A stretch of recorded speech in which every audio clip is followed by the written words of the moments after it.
হাই everyone, আজি মই আপোনালোকৰ মাজত এটা নতুন ৰেচিপি লৈ আহিছিলোঁ। অৱশ্যে নতুন ৰেচিপি বুলি মইহে কৈছোঁ, কিন্তু আপোনালোকে হয়তো কিছুমানে এনেকুৱা ৰেচিপি হয়তো আপোনালোকে ট্ৰাই কৰিব পাৰে। কিন্তু ট্ৰাই নকৰিলেও আপোনালোকে কিন্তু ট্ৰাই কৰি চাব, বৰ এটা সোৱাদ লগা হয়। যিহেতু বৰা চাউলৰ লগত আমি আম আৰু নাৰিকলৰ জুতি ল'ম, গতিকে সহজ ভাষাত আমি তেনেকৈ ক'ম। গতিকে আমি ৰাতিয়ে বৰা চাউলকেইটা যিসকলে ব্যৱহাৰ কৰে জানে, চাউলকেইটা ৰাতিয়ে তিয়াই থ'ব লাগে। এতিয়া ৰাতিপুৱা মই 25 মিনিটমানৰ কাৰণে ষ্টিম হ'বৰ কাৰণে ৰাখি দিলোঁ। এতিয়া যিকেইডোখৰ মই নাৰিকল টুকুৰা কৰি লৈছিলোঁ, নাৰিকলটোৰ 4 ভাগৰ 3 অংশ লৈছোঁ। গতিকে সেইখিনি মই অলপ পানী আৰু চেনি দি এনেকৈ ভালকৈ মিক্স কৰি ল'ম। নাৰিকলৰ মোৰ গোটেই মানে পিয়ৰিখিনি মোক নালাগে, যিখিনি মোৰ লিকুইড হয় সেইখিনি লাগে। অলপ যদি কোমল নাৰিকল দিয়ে তেতিয়াহ'লে মানে নাৰিকলটো এনেকৈ জুচখিনি বনাওঁতে আপোনালোকে গম পাব গাখীৰৰ দৰে হৈ যাব। কিন্তু মোৰ নাৰিকলটো অলপমান শুকান আছিল, সেইবাবে অলপ এনেকুৱা হ'ল।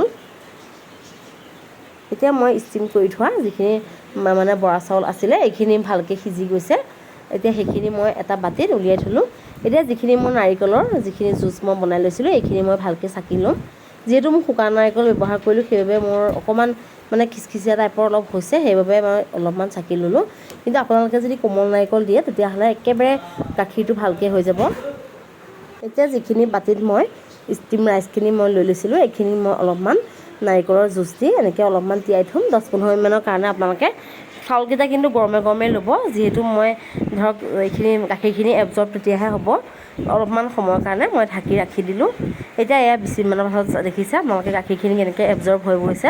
এনেকুৱা হ'লে বহুত টেষ্টটো ভাল লাগে, গতিকে আপোনালোকে নিশ্চয় এনেকৈ থ'ব।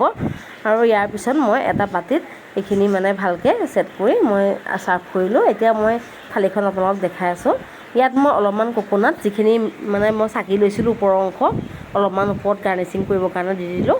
আৰু লগতে মই ইয়াত দিছিলোঁ অলপ আমৰ পিউৰি, অলপমান টুকুৰা আম, অলপমান নাৰিকলৰ জুচেৰে সৈতে মই কাঁহীখন আজি সজালোঁ। আপোনালোকে কেনেকুৱা লাগিল মোক জনাব। আৰু নিশ্চয় এই ৰেচিপিটো আপোনালোকে ট্ৰাই কৰিব বুলি মই আশা কৰিলোঁ। একেবাৰে থলুৱা অসমীয়া খাদ্য হয়, যিহেতু আমি সকলোৰে ঘৰত ব্যৱহাৰ কৰোঁ এইটো চাউল। গতিকে আপোনালোকে নিশ্চয় এইটো ব্যৱহাৰ কৰিব বুলি মই আশা কৰিলোঁ। আৰু যদি কিবা মোৰ ভিডিঅ'টো চাই হেল্পফুল বুলি ভাবে, মোৰ ৰেচিপিটো ভাল লাগে, তেতিয়াহ'লে লাইক, কমেণ্ট আৰু শ্বেয়াৰ কৰিব আৰু মোক ছাপোৰ্ট কৰিব বুলি আপোনালোকলৈ মই আশা কৰিলোঁ। আজিলৈ ইমানেই আছিলে, বাই।